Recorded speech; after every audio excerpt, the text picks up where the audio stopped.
Saan mang dako ng daigdig naroon ang bawat isa mula Hilaga, Timog, Silangan at Kanluran mula po dito sa Pilipinas. Hangad po ng inyong lingkod, Imperial Good Vibes na nawayang lahat ay makapamuhay ng ligtas, mapayapa at maunlad. Ngayon naman po mga ka-IGV ay akibabahagi sa inyo ang ilang sinaunang pamahiing gabay sa pagpapatayo at magbubukas ng negosyo para sa mga natitirang buwan ng kasalukuyang taon 2024 Year of the Dragon. Mula sa buwan ng Oktubre 2024 hanggang January 29, 2025 at ilang sinaunang kahulugan ng mga panaginip na may kaugnayan sa pananalapi at kalusugan. Disclaimer, ang inyo pong mapapakinggan o matutunghayan ay pangkalahatang gabay po lamang halaw mula sa sinaunang lihim na karunungan at kaalaman ng mga sinaunang Asyano. Bilang panimula, sa kabuuang payo ngayong 2024 kahit nung magsimula pa ang kasalukuyang taon 2024 ay pinapayuhan po tayong iwasan ang pagbubukas ng negosyo sa mga petsang may kinalaman sa asais,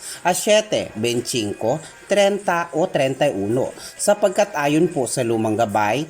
ang pagbubukas o pagsisimula ng kahit anumang negosyo o hanap buhay sa mga nabanggit na petsa ay maaaring magdulot ng kalituhan at magulong plano na siyang magiging sanhi ng magulong samahan at ugnayan ng ilang mga taong bahagi ng negosyong sisimulan o bubuksan at maaari ding magdulot ng maganit o mabagal na usad ng pinansyal na plano at hinahangad na tagumpay lulan ng ilang negatibong enerhiya na manunuot sa lokasyong pangyaman o wealth section at madalas na pagkakasakit ng ilan sa ating mga mahal sa buhay na kapag hindi naagapan, ilan sa mga taong malalapit o may kaugnayan sa mag-uumpisa ng anumang negosyo ay maaring mapunta lamang ang mga kinikita sa ilang mga biglaang obligasyon o bayarin lula ng hindi ka nais-nais na mga pangyayari kapag nagbukas sa mga naturang petsang nabanggit.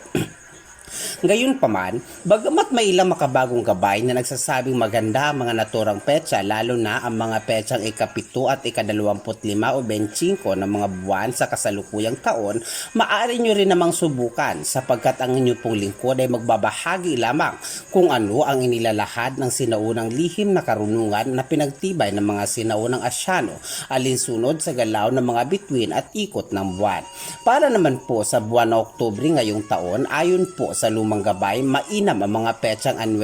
15, 11, 21 at 23 sapagkat ito ang mga petsa kung saan ang inyong sisimulan o bubuksang negosyo ay aayunan ng positibong ikot ng buwan at magiliw na galaw ng mga nagkikislapang mga bituin lalong-lalo na kung ang inyong hanap buhay ay naglalayo ng pagpapalawak o expansion sapagkat ito ang mga petsa ng naturang buwan na kapag kayo ay nagsimula o nagbukas ng negosyo, anuman ang inyong mga bayarin o pagkakautang ay madaling mabayaran lalong-lalo na sa mga nagninegosyo na nakadepende sa financing capital at hiram o utang. Bagamat ang matalinong payo ay nagsasabing hindi magandang magnegosyo na ang mga puhunan ay mula sa patubuan ng utang, sa panahon ngayon hindi rin naman natin maiwasang sugalan ang ilang oportunidad na kailangan nating masimulan. Lalong-lalo na kung ang bulong ng ating mga kutob at paramdam ng ating mga pulso ay nagsasaad o nagpapahiwatig ng matagumpay na pakikipagsapalaran. At ang mga naturang petsa sa buwan ng Oktubre ay nagsasaad din ng ilang paglago na sisimulan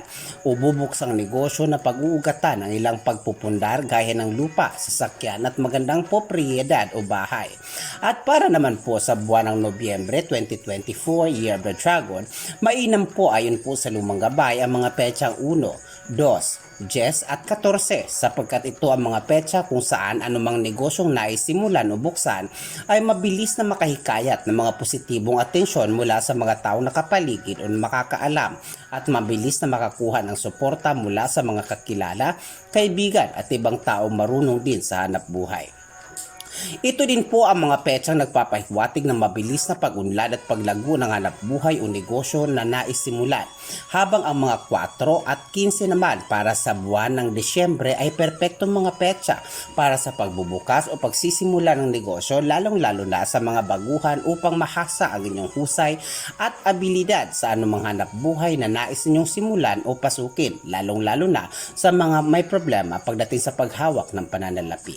Ito rin po ang mga petsang naglalahad ng magandang vibes o pakiramdam upang hindi kayo mabahala sa bibitawan na ninyong puhunan o kapital. Sapagkat ayon sa lumang gabay, marami sa magsisimula ng mga petsang nabanggit sa naturang buwan ay papalarin at madalas manahak sa buhay ng may karangyaan o pagyaman. Bilang pahabol sa paksang ibinahagi ng inyong lingkod, ang pananaginip ng karapatan ng aso na nakadikit sa ating balat kahit saang parte ng ating katawan, kung ito ay ating tinanggal sa ating panaginip, ito po ay nagpapahiwatig na sa mismong araw ng ating paggising o ilang araw lang matapos tayong managinip ng ganon, ay asahang tayo ay nakatakdang palarin sa anumang pakikipagsapalaran basta't may kaugnayan sa usaping pananalapi. Kabaliktaran naman kung ito ay mananatili lamang sa inyong katawan, na kapag sa inyong panaginip ay namataan ninyong hinahayaan nyo lang na patuloy na manipsip sa inyong katawan ang garapata, yun po ay sinyales ng pagkakasakit o pagtitiis o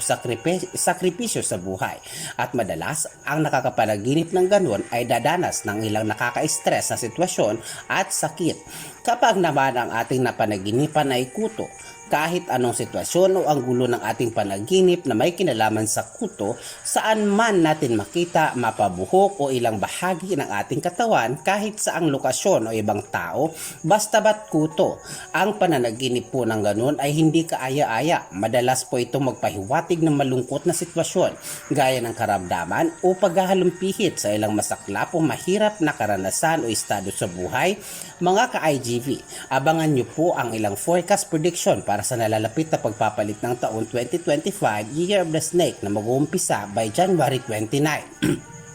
Lagi po nating tandaan mga ka-IGV na ang pagmamalasakit sa mga aso at pusa ay patunay ng